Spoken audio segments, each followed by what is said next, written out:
On va apprendre ensemble ce que c'est que la division. On va essayer de la comprendre tout d'abord avec des nombres qui sont assez simples pour que tu comprennes que la division, c'est partager quelque chose ou bien savoir combien de fois on peut faire rentrer quelque chose à l'intérieur d'un nombre qui est plus grand.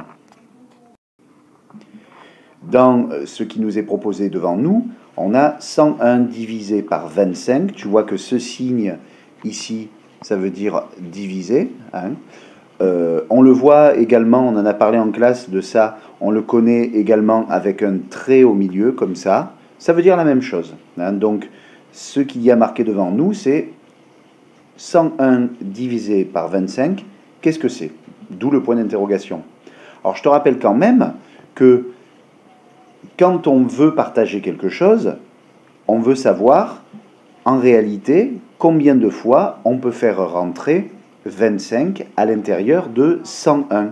Alors pour ça, on l'a fait avec des segments, on l'a fait avec le compas, parce qu'avec le compas, ça nous permettait de couper un segment, une longueur de trait en plusieurs parties de traits égales, et souvent il nous restait un reste.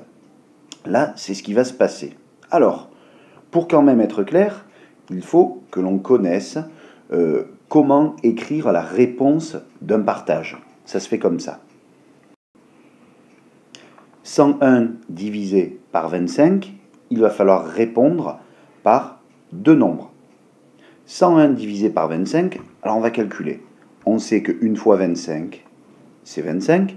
2 fois 25, c'est 50. 3 fois, c'est 75. 4 fois, c'est 100. Et 5 fois, c'est 125. Donc, je ne peux pas faire rentrer 5 fois 25 dans 101, étant donné que 5 fois 25, c'est 125. Donc, c'est trop gros. La réponse, ça va être le quotient, d'où le Q ici, la lettre Q. Le quotient, ça va être 4, parce que je peux faire rentrer 4 fois 25 à l'intérieur de 101, mais ça ne tombe pas juste, parce que 4 fois 25, ça donne 100. Donc mon reste, ça va être la différence qu'il y a entre 100 et 101. Mon reste, ça va être 1. Car 4 fois 25 plus 1, c'est égal à 101.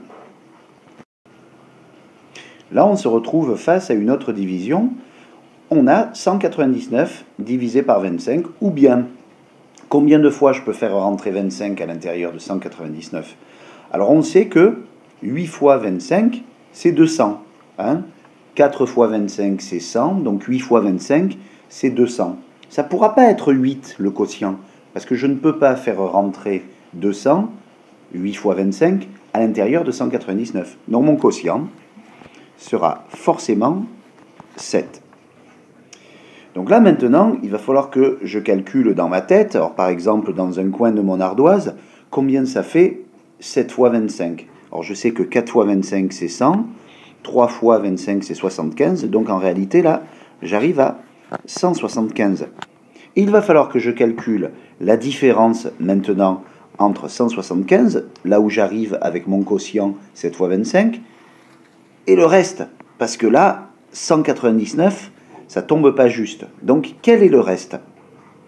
Le reste, ça va être la différence qu'il y a entre 199 et 175. Donc là, soit je fais une soustraction, soit je le fais de tête en avançant. La différence entre 175 et 199, c'est 24.